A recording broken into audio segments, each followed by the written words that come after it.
When Tammy Harris was 21 years old, she began to look for her biological mother.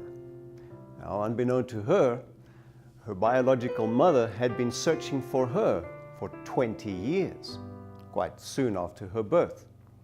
And these two women, the older and the younger, didn't realize that they were both working in the same department store, side by side. Now, because Tammy had grown up and she had started working there at around the age of 20, there was this gap of time. So there was no way that they recognized each other's physical features. But as they were having conversations, little bit of information, little bit of background, little bit of about where they came from and who their identity was, came to the fore. And would you know that on one particular day, they both put the pieces together and came to the conclusion that the one was mother, the other was daughter.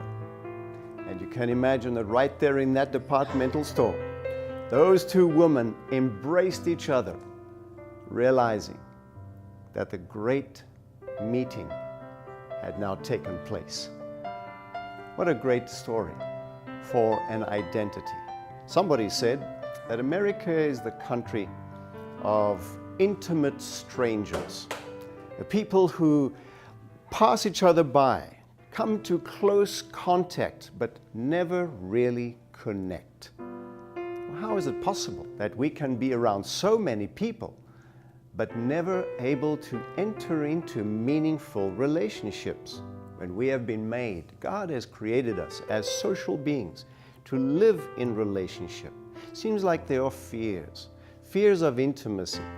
Perhaps people are intimidated. Perhaps people have these barriers that they have between themselves and others, which need not be.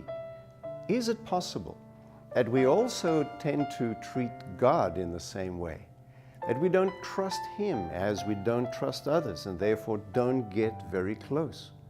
Imagine if you should decide to being vulnerable with God, to being open with Him, talking to Him as if He is your best friend and that there is no barrier between you and Him.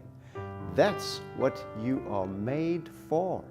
In fact, God says in Jeremiah 29:11, He says, "My thoughts of you are good thoughts. I know my thoughts that I think about you. They are thoughts of peace and not of evil, to give you a future and a hope." And then God says, you can come to me and go and pray to me and talk to me, and I will listen to you. And if you seek me, you will find me if you search for me with your whole heart. See, God desires for you not to be an intimate stranger with Him. He desires for you to have a real intimate connection with Him. And surely your heart desires that as well. So accept His invitation. Break loose from the cultural estrangement between people, the loneliness in spite of being in the crowd. With God, you can have a closeness that can add meaning to your life like nothing else. If you'd like to know more about the Fletcher Seventh-day Adventist Church, you can go to our website at www.fletchersda.org. And there you'll find that our purpose is to lift Jesus up and to love people in. Thank you for watching.